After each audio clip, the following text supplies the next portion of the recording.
It was an early Memorial Day evening.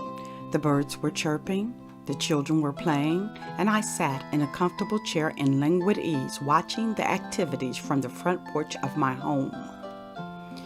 My best friend Trina, who had recently lost her mother, was going to drop by after visiting her mom's gravesite.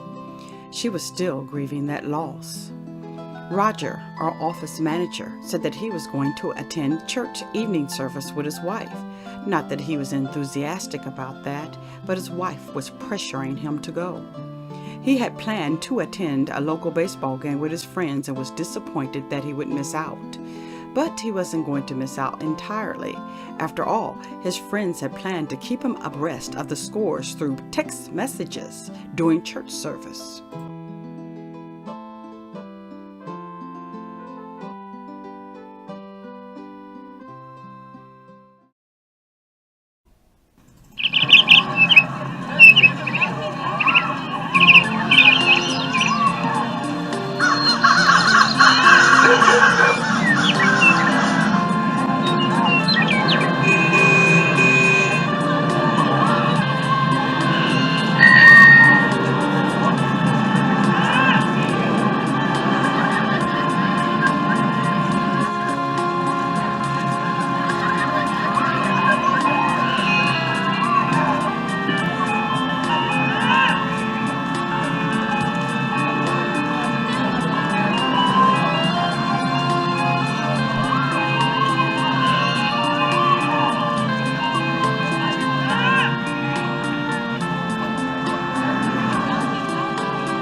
What a beautiful evening we're having. It is a beautiful evening, dear. How are Come up hither!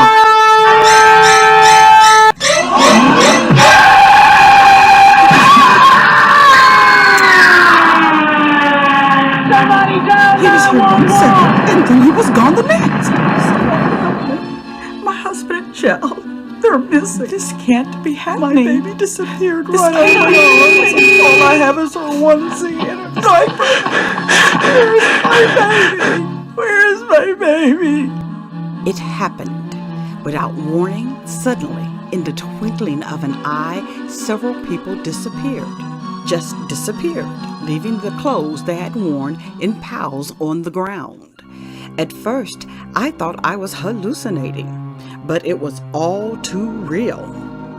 The screams of disbelief and utter panic announced the reality of it all. To further sober me to reality was a cell phone call from Trina. She was still at the cemetery. In hysterics, she recounted all that had happened there. Through the crying and screams of panic around me and coming from Trina's end, I heard her say something about an earthquake destroying many gravestones, and that some people had vanished right before her very eyes. I miss you, Elizabeth. I miss you so much. I miss you.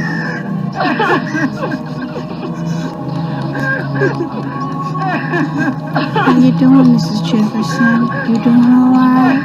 Oh, hi, baby. I'm doing okay. I'm just here to put some fresh flowers on Carlton's grave, you know.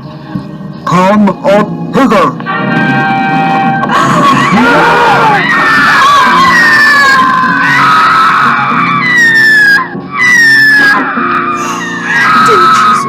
What is going on here? No! This can't be happening! No! I can't believe my eyes. They were gone in a flash. Gone in a flash.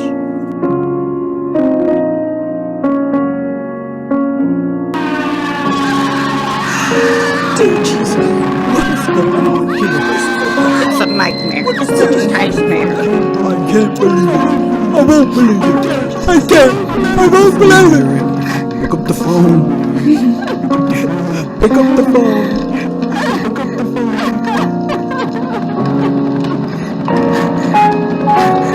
dear me. Oh, God. Oh, dear.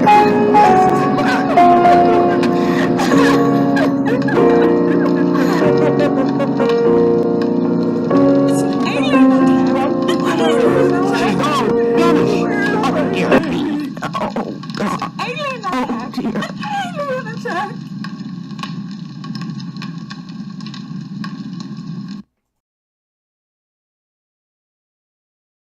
A terrified Roger called soon after I had ended my call with Trina.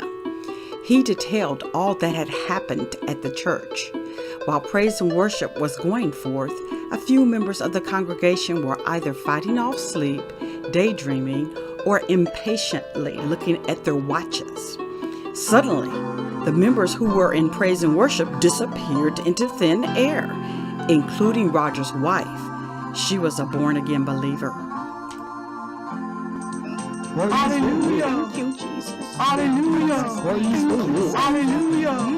I will bless the Lord at all times. His praise shall continually be in my mouth. Glory to God. Glory to God in the highest. Bless your wonderful name.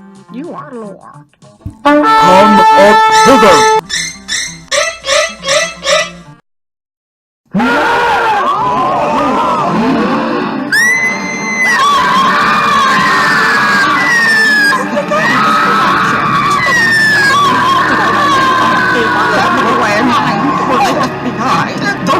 What in God's name is happening? As a rapture. We've been left behind. It's the rapture. It's the rapture.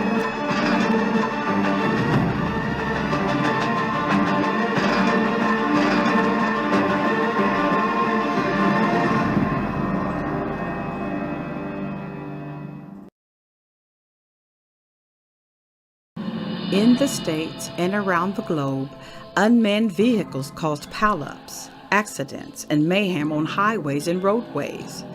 Many people were killed or injured, and very few of the injured were able to receive aid because abandoned cars caused traffic jams and blocked emergency lanes. Several trains and subway cars crashed without conductors to operate the controls. The police, fire, and emergency units were overwhelmed by it all. Fires consumed houses and buildings from cooking and ironing left unattended, and from unpiloted planes that fell from the skies, taking the lives of all passengers aboard.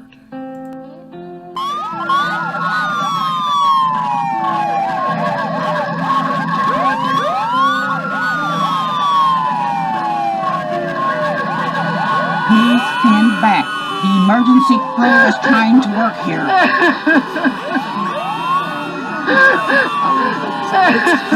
It's total chaos. They should call in the National Guard. This is an emergency.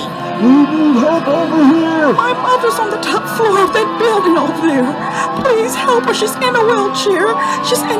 Please help her. This must be some kind of new weapon the Russians are using. This calls for war all out here. I'm just terrified out of my mind.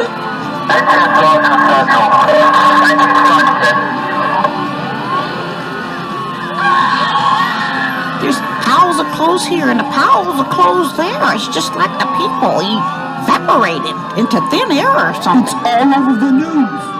Millions are missing around the world.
Watching the upheaval from the windows of their homes, pets anxiously waited for their owners, unaware of the fate that was to befall them since their owners weren't returning home.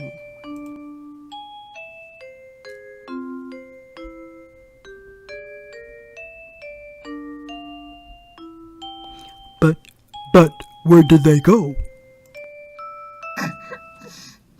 I was reading 1 Corinthians 15, 51 through 52, and that one part jumped out at me in the moment, in the twinkling of an eye.